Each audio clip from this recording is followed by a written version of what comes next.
Self-directed learning strategies, formative and self-assessment. What is formative assessment, and why is it important for self-directed learning?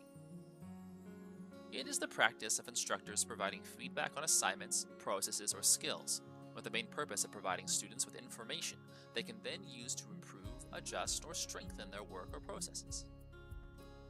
Its auxiliary purpose is to provide educators with information about where students are at in their learning process in order to improve the next steps. In the context of self-directed learning, formative assessment is designed to support teaching and learning by emphasizing skills such as planning, monitoring, and reflecting, while guiding further learning and improving performance outcomes. It enables students to engage in actions to improve their learning, ask for help, and reflect on how to become a better learner.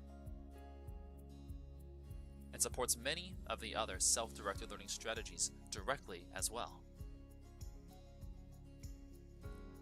There are, however, some challenges involved with formative feedback and self-directed learning.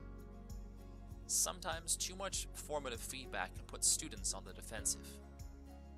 A student who feels that they are under attack or facing unfair scrutiny will drift towards negativity, self-doubt, and other emotional states of mind that will negatively impact their process.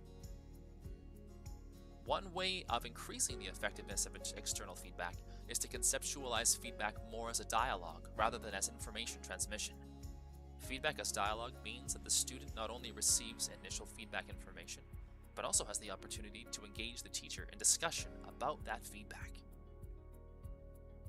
Many of the biggest challenges of formative feedback can be avoided by having students participate in self-feedback, which brings us to self-assessment.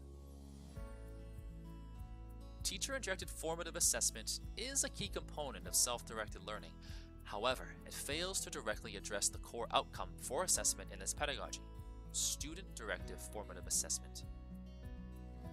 True self-directed learning requires students to develop the ability to self-assess through processes of self-reflection. A key feature of self-directed learning is that students are assumed to have a central and active role in all feedback processes. There are some different categories of self-assessment. The first is self-judgments, which involve evaluating one's learning performance and attributing causal significance to the outcomes.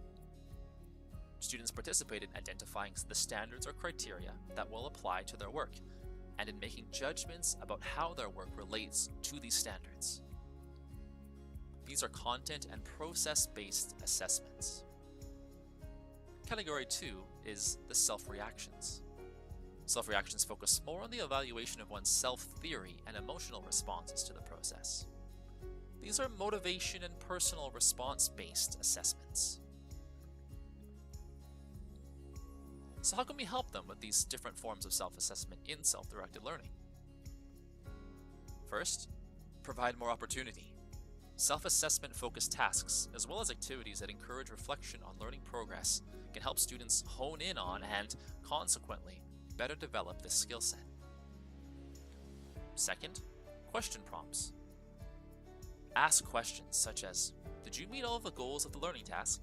And which strategies were effective for this particular learning task? Over time, students should begin to start asking themselves these questions without prompting.